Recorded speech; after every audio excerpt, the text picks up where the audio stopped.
জানাজার ভিতরের দোয়ার হাদিসকে যারা জানাজার বাহিরের দোয়ার হাদিস বলে চালিয়ে দেয়, এটা প্রকাশ্যে হাদিসের নামে খেয়ানতি করা ছাড়া আর কিছুই নয়। লা ইয়াকুমু বিদ-দুআই বা'দা সলাতিল জানাজাতি আন্নাহু দুআ মাররাতান, ফয়বাত জারিয়া পঞ্চম খণ্ড ৮০ নম্বর পৃষ্ঠা। লা ইয়াদউ বা'দা তাসলিম, অর্থাৎ সালাম ফিরানোর পরে আর কোনো মুনাজাত নেই। আমরা নির্দ্বিধায় বলতে পারি যার সালাতের পরে সম্মিলিতভাবে দোয়া করাটা সুস্পষ্ট বিদআত। তারা প্রকাশ্যভাবে রাসূল সাল্লাল্লাহু আলাইহি ওয়াসাল্লামের হাদিসকে মিথ্যা প্রমাণ করে নিজেদের মতো করে হাদিসের ব্যাখ্যা করে তারা কখনো রাসূল সাল্লাল্লাহু আলাইহি ওয়াসাল্লামের আশিক হতে পারে না। তারা গুস্তাখে রাসূল, তারা দুশমনে রাসূল। প্রিয় দর্শক, আমাদের সমাজে জানাজার সালাতের পরে সম্মিলিতভাবে যে মোনাজাত করা হয়, যে সমস্ত ভাইয়েরা জানাজার সালাতের পরে সম্মিলিতভাবে মোনাজাত করেন, তাদের দাবি হচ্ছে রাসূল সাল্লাল্লাহু আলাইহি ওয়াসাল্লাম জানাজার পরে সম্মিলিতভাবে মোনাজাত করেছেন এবং মোনাজাত প্রমাণ করতে গিয়ে তারা আবু দাউদের যে হাদিস দ্বারা দলিল পেশ করেন, আমরা আজকে তাদের বক্তব্যের দালিলি খণ্ডন করার চেষ্টা করতে। আবু হুরায়রা থেকে বর্ণিত, তিনি বলেন, সামিতু রাসূলুল্লাহি সাল্লাল্লাহু আলাইহি ওয়াসাল্লাম, আমি রাসূল সাল্লাল্লাহু আলাইহি ওয়াসাল্লামকে বলতে শুনেছি, ইযা সাল্লাইতুম আলাল মাইয়িতি, যখন তোমরা মৃত ব্যক্তির জানাজার সালাত পড়ো, ফাখলিসু লাহু দুআ, তার জন্য খালেস ভাবে দোয়া করো। প্রিয় দর্শক, এই হাদিস দ্বারা আমাদের কিছু ভাইয়েরা জানাজার সালাতের পরে সম্মিলিত মোনাজাত করাকে তারা বৈধতা প্রমাণ করতে গিয়ে হাদিসটি উপস্থাপন করেছেন। প্রিয় দর্শক, সুনানে আবু দাউদের মুসান্নিফ স্বতন্ত্র বাব রচনা করেছেন, বাবু মা জাআ ফি দুআই ফি সলাতি আলাল জানাজাতি, অর্থাৎ জানাজার মধ্যে দোয়া সংক্রান্ত হাদিস।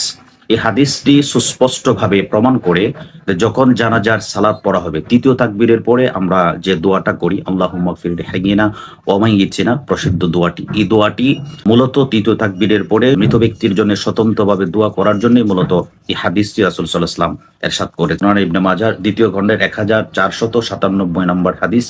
আপনারা স্ক্রিনে লক্ষ্য করুন, স্বতন্ত্রভাবে মুসান্নিফ একটি বাব রচনা করেছেন, একটি অধ্যায় তিনি এনেছেন যে জানাজার নামাজের ভিতরে মৃত ব্যক্তির জন্য দোয়া করা সংক্রান্ত। যেহেতু সুস্পষ্টভাবে প্রমাণিত জানাজার ভিতরে মৃত ব্যক্তির জন্য দোয়া করা এবং আমরা তৃতীয় তাকবীরের পরে মৃত ব্যক্তির জন্য আমরা স্বতন্ত্রভাবে দোয়া করে থাকি, সুতরাং এটা জানাজার ভিতরে দোয়া প্রমাণ করে জানাজার বাহিরে দোয়া প্রমাণ করাটা অযুক্তিসঙ্গত নয়। এটাই হাদিসের মূলত ভাষ্য। তাহলে জানাজার ভিতরের দোয়ার হাদিসকে যারা জানাজার বাহিরের দোয়ার হাদিস বলে চালিয়ে দেয়, এটা প্রকাশ্যে রাসূল সাল্লাল্লাহু আলাইহি ওয়াসাল্লামের উপর মিথ্যারোপ করা এবং প্রকাশ্য হাদিসের নামে খেয়ানতি করা ছাড়া আর কিছুই নয়। প্রিয় দর্শক, আমরা আজকে হানাফি মাযহাবের সুস্পষ্ট কয়েকটি ফতোয়া আপনাদের সামনে আলোকপাত করার চেষ্টা করছি, যে ফতোয়ার আলোকে জানাজার সালাতের পরে সম্মিলিত মোনাজাত সুস্পষ্ট বিদআত এবং রাসূল সাল্লাল্লাহু আলাইহি ওয়াসাল্লামের সুন্নাহ পরিপন্থী, সেই ফতোয়াগুলি তুলে ধরার চেষ্টা করছি। মিশকাত শরীফের ব্যাখ্যা গ্রন্থ মিরফাতের মধ্যে সুস্পষ্টভাবে এসেছে, ওয়ালা ইয়াদউ লিল মাইয়িতি বা'দা সলাতিল জানাজাতি আন্নাহু ইউশাব্বিহু জিয়ারাতি ফি সলাতিল জানাজা, অর্থাৎ জানাজার সালাতের পরে দাফনের পর মৃত ব্যক্তির জন্য পুনরায় সম্মিলিত মোনাজাত করবে না, কেননা এটি জানাজার সালাতের মধ্যে অতিরঞ্জিত করা। মেরকাত চতুর্থ খণ্ড 149 পৃষ্ঠা। হানাফি মাযহাবের সুস্পষ্ট আরেকটি ফতোয়ার কিতাব ফতোয়া বাজ্জারিয়ার মধ্যে সুস্পষ্টভাবে এসেছে, লা ইয়াকুমু বিদ-দুআই বা'দা সলাতিল জানাজাতি আন্নাহু দুআ মাররাতান, অর্থাৎ জানাজার নামাজের পরে দোয়ার জন্য অপেক্ষা করা যাবে না, কেননা জানাজাই হচ্ছে দোয়া। ফতোয়া বাজ্জারিয়া পঞ্চম খণ্ড 80 নম্বর পৃষ্ঠা। প্রিয় দর্শক, আমরা আরেকটু স্পষ্টভাবে যদি বলতে যাই, হানাফি মাযহাবের প্রসিদ্ধ আরেকটি ফতোয়ার কিতাব বাহরুর রায়েকের দ্বিতীয় খণ্ডের 183 পৃষ্ঠায় সুস্পষ্টভাবে এসেছে, লা ইয়াদউ বা'দা তাসলিম, অর্থাৎ সালাম ফিরানোর পরে আর কোনো মুনাজাত নেই। প্রিয় দর্শক, হানাফি মাযহাবের সুস্পষ্ট আরেকটি ফতোয়ার কিতাব খুলাসাতুল ফাতওয়ার প্রথম খণ্ডের 225 নম্বর পৃষ্ঠায় সুস্পষ্টভাবে এসেছে, লা ইয়াকুমু বিদ-দুআই বা'দা সলাতিল জানাজা, জানাজার সালাতের পরে দোয়ার জন্য দাঁড়ানো যাবে না এবং এটা সুস্পষ্ট বিদআত।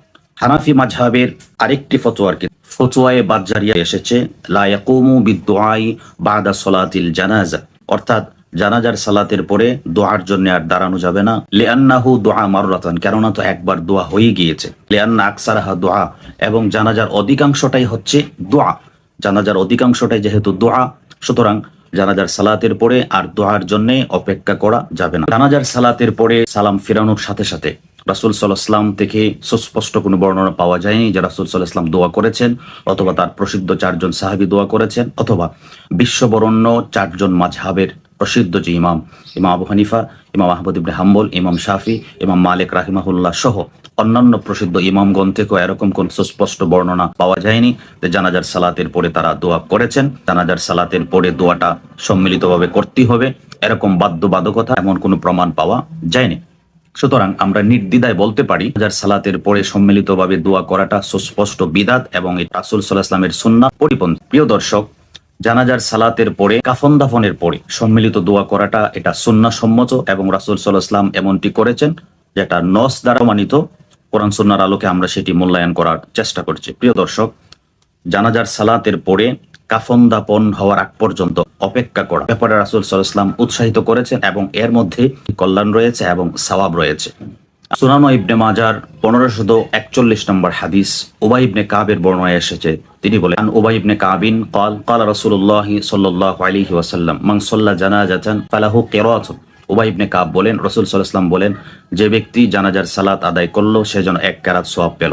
ওমান শাহিদাহা হাত্তা তুদফানা, এবং যে ব্যক্তি দাফন করা পর্যন্ত অপেক্ষা করলো ফালাহু কিরাআতান, তার জন্য রয়েছে 2টি কেরাত। ওয়াল্লাযী নাফসি মুহাম্মাদিন বিয়াদি, ওই সত্তার কসম যার হাতে মুহাম্মদ সাল্লাল্লাহু আলাইহি ওয়াসাল্লামের প্রাণ রয়েছে, আল কিরাআতু আযামু মিন উহুদিন হাদা, কেরাত হচ্ছে এই অহুদ পাহাড় অপেক্ষা বড়। প্রিয় দর্শক, রাসূল সাল্লাল্লাহু আলাইহি ওয়াসাল্লাম সুস্পষ্টভাবে বলেছেন যে জানাজার সালাত যে ব্যক্তি আদায় করলো তার জন্য রয়েছে 1 কেরাত সওয়াব, এবং যিনি জানাজার সালাত আদায়ের পরে দাফন করা পর্যন্ত অপেক্ষা করলো তার জন্য রয়েছে 2টি কেরাত। সুতরাং রাসূল সাল্লাল্লাহু আলাইহি ওয়াসাল্লাম জানাজার সালাতের পরে দাফন করার আগ পর্যন্ত মুসলিম উম্মাহকে অপেক্ষা করার কথা বলেছে। দোয়া করে চলে যাওয়ার জন্য কখনো উৎসাহ যোগাননি, বরং দোয়া না করে দাফনের আগ পর্যন্ত অপেক্ষা করার কথা বলেছেন। প্রিয় দর্শক, রাসূল সাল্লাল্লাহু আলাইহি ওয়াসাল্লামের সালাত পড়ে মাইয়িতকে কবরস্থ করে দাফনের পরে সম্মিলিতভাবে দোয়া করেছেন, সেটাও হাদিস দ্বারা প্রমাণিত। প্রিয় দর্শক, উসমান ইবনে আফফানের বর্ণনায় এসেছে, তিনি বলেন কানা নবিয়্যু সাল্লাল্লাহু আলাইহি ওয়াসাল্লাম ইদা ফারাগা মিন দাফনিল মাইয়িত, যখন রাসূল সাল্লাল্লাহু আলাইহি ওয়াসাল্লাম ব্যক্তির কাফন দাফন থেকে ফারেগ হতেন, অর্থাৎ কাফন দাফন শেষ করতেন, ওয়াকাফা আলাইহি, তিনি সেখানে অবস্থান করতেন, ফাকালা, এবং সাহাবাদেরকে বলতেন ইস্তাগফিরু লি আখিকুম, তোমরা তোমাদের ভাইয়ের জন্য ক্ষমা প্রার্থনা করো, ওয়াসাল্লু লাহু বিত্তাসবিত, এবং তোমরা তার জন্য দৃঢ়তার দোয়া করো, ফা ইন্নাহুল আনা ইউসআলু, কেননা এখন তাকে জিজ্ঞাসা করা হবে। প্রিয় দর্শক, হাদিসে সুস্পষ্টভাবে প্রমাণিত রাসূল সাল্লাল্লাহু আলাইহি ওয়াসাল্লাম জানাজার সালাতের পরে দোয়া করেননি, দাফনের পূর্ব পর্যন্ত অপেক্ষা করার কথা বলেছে। প্রিয় দর্শক, আমাদের সমাজের যে সমস্ত ভাইয়েরা জানাজার সালাতের সম্মিলিত মোনাজাত প্রমাণ করতে গিয়ে যে হাদিস আমাদের সামনে তারা দলিল হিসাবে উপস্থাপন করেন, সমাজের মানুষকে যারা মিথ্যা প্রলোভনে উৎসাহিত করে, এটা প্রকাশ্য জালিয়াতি এবং প্রকাশ্য খেয়ানতি, প্রকাশ্য রাসূলের উপর তোহমত ছাড়া আর কোনো কিছুই নয়। যারা প্রকাশ্যভাবে রাসূল সাল্লাল্লাহু আলাইহি ওয়াসাল্লামের হাদিসকে মিথ্যা প্রমাণ করে নিজেদের মতো করে হাদিসের ব্যাখ্যা করে বাদীর মতো রাসূল সাল্লাল্লাহু আলাইহি ওয়াসাল্লামের হাদিসকে নিজেদের পক্ষে লাগিয়ে দেয়, তারা কখনো রাসূল সাল্লাল্লাহু আলাইহি ওয়াসাল্লামের আশিক হতে পারে না। তারা গুস্তাকে রাসূল, তারা দুশমনে রাসূল। অপরদিকে একটি সুস্পষ্ট বিদাতকে যারা সুন্নাহ বলে প্রমাণিত করে দেয় এবং মাঝে নতুন করে বিদাত প্রতিষ্ঠিত করে, তাদের ঠিকানা ভয়াবহ জাহান্নাম।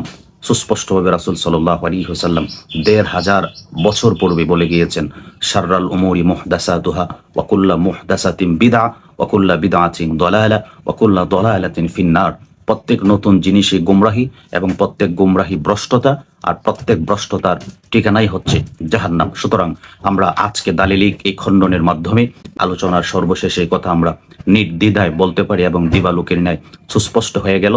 জানাজার সালাতের মূল উদ্দেশ্যই হচ্ছে দোয়া করা, জানাজার সালাতের অধিকাংশটাই হচ্ছে দোয়া।